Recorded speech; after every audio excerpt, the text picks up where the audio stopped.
यहां अलीगढ़ मुस्लिम यूनिवर्सिटी में इन मुद्दों पर बात करना मेरे लिए इसलिए भी स्वाभाविक है क्योंकि यहां से स्वतंत्रता के अनेक सेनानी निकले हैं, इस मिट्टी से निकले हैं। इन स्वतंत्रता सेनानियों की भी अपनी पारिवारिक, सामाजिक, वैचारिक परवरिश थी, अपने अपने विचार थे।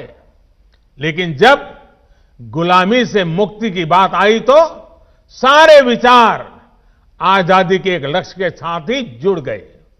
साथियों, हमारे पूर्वजों ने जो आजादी के लिए किया, वही काम अब आपको, युवा पीढ़ी को नए भारत के निर्माण के लिए करना है। जैसे आजादी एक कॉमन ग्राउंड थी, वैसे ही नए भारत के लिए हमें एक कॉमन ग्राउंड पर काम करना है। नया भारत आत्मनिर्भर होगा, हर प्रकार से संपन्न होगा, तो लाभ भी सभी 130 करोड़ से ज्यादा देशवासियों को होगा। ये विमर्श समाज के हर हिस्से तक पहुंचे, ये काम आप कर सकते हैं, युवा साथी कर सकते हैं। साथियों, हमें यह समझना होगा कि सियासत सोसाइटी का एक अहम हिस्सा है, लेकिन सोसाइटी में सियासत के अलावा भी दूसरे मसले हैं।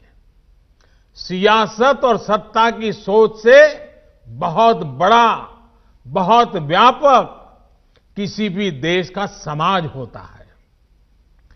पॉलिटिक्स के ऊपर भी समाज को आगे बढ़ाने के लिए बहुत स्पेस होती है।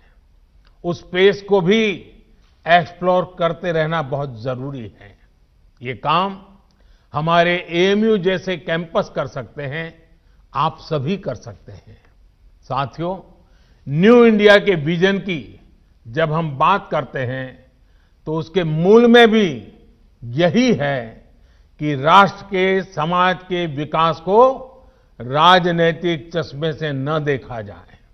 हां, जब हम इस बड़े उद्देश्य के लिए साथ आते हैं तो संभव है कि कुछ तत्व इससे परेशान हो। ऐसे तत्व दुनिया की हर सोसाइटी में मिल जाएंगे। ये कुछ ऐसे लोग होते हैं जिनके अपने स्वार्थ होते हैं। वो अपने स्वार्थ को सिद्ध करने के लिए हर हथकंडा अपनाएंगे, हर प्रकार की नेगेटिविटी फैलाएंगे। लेकिन जब हमारे मन और मस्तिष्क में नए भारत का निर्माण सर्वोच्च होगा तो ऐसे लोगों का स्पेस अपने आप में सिकुड़ता जाएगा। साथियों, पॉलिटिक्स इंतजार कर सकती है, सोसाइटी इंतजार कर सकती है, देश का डेवलपमेंट का इंतजार नहीं कर सकता। गरीब समाज के किसी भी वर्ग का हो, वो इंतजार नहीं कर सकता। महिलाएं, वंचित, पीड़ित, शोषित विकास का इंतजार नहीं कर सकते। सबसे बड़ी बात, हमारे युवा, आप सभी और इंतजार नहीं करना चाहेंगे। पिछली शताब्दी में मतभेदों के नाम पर बहुत वक्त पहले ही जाया हो चुका है। अब वक्त नहीं गंवाना है। सभी को एक लक्ष्य मिलकर, एक लक्ष्य के साथ मिलकर नया भारत, आत्मनिर्भर भारत बनाना है।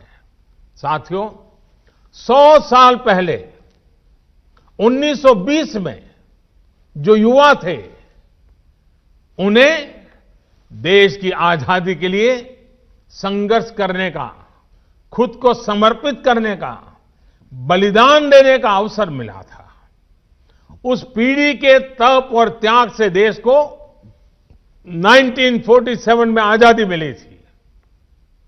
आपके पास, आज की पीढ़ी के पास आत्मनिर्भर भारत, नए भारत के लक्ष्य को पूरा करने के लिए बहुत कुछ करने का अवसर है। वो समय था 1920 का, ये समय है 2020 का। 1920 के 27 साल के बाद देश आजाद हुआ था। 2020 के 27 साल बाद, जो कि अगले 27 साल 2020 से 2047 आपके जीवन के बहुत महत्वपूर्ण साल है। वर्ष 2047 में जब भारत अपनी आजादी के 100 वर्ष पूरा करेगा, आप उस ऐतिहासिक समय के भी साक्षी बनेंगे। इतना ही नहीं, इन 27 साल में आधुनिक भारत बनाने के आप हिस्सेदार होंगे। आपको हर पल देश के लिए सोचना है, अपने हर फैसले में देश हित सोचना है। आपका हर निर्णय देश हित को आधार बनाते हुए ही होना चाहिए। मुझे विश्वास है, हम सब साथ मिलकर आत्मनिर्भर भारत के सपनों को पूरा करेंगे। हम सब मिलकर देश को विकास की नई ऊंचाइयों पर पहुंचाएंगे। आप सभी को एएमयू के 100 वर्ष होने पर फिर से एक बार बहुत बहुत बधाई देता हूं और इन 100 साल में जिन जिन महापुरुषों ने इस संस्थान की गरिमा को नई ऊंचाई पर ले जाने के लिए निरंतर प्रयास किया है, आज उनका भी पुण्य स्मरण करता हूं, उन सबका भी आदर करता हूं और फिर एक बार आज के इस पवित्र अवसर से भविष्य के लिए अनेक अनेक शुभकामनाएं देता हूं। विश्व भर में फैले हुए अलुमनाई को भी मैं उत्तम स्वास्थ्य के लिए एक शुभकामना करता हूं, उनके उत्तम भविष्य के लिए भी शुभकामनाएं करता हूं और एएमयू के भी उत्तम भविष्य के लिए अनेक अनेक शुभकामनाओं के साथ मैं आपको विश्वास दिलाता हूं कि ये सरकार आपकी प्रगति के लिए, आपके सपनों को साकार करने के लिए हम भी कभी पीछे नहीं रहेंगे।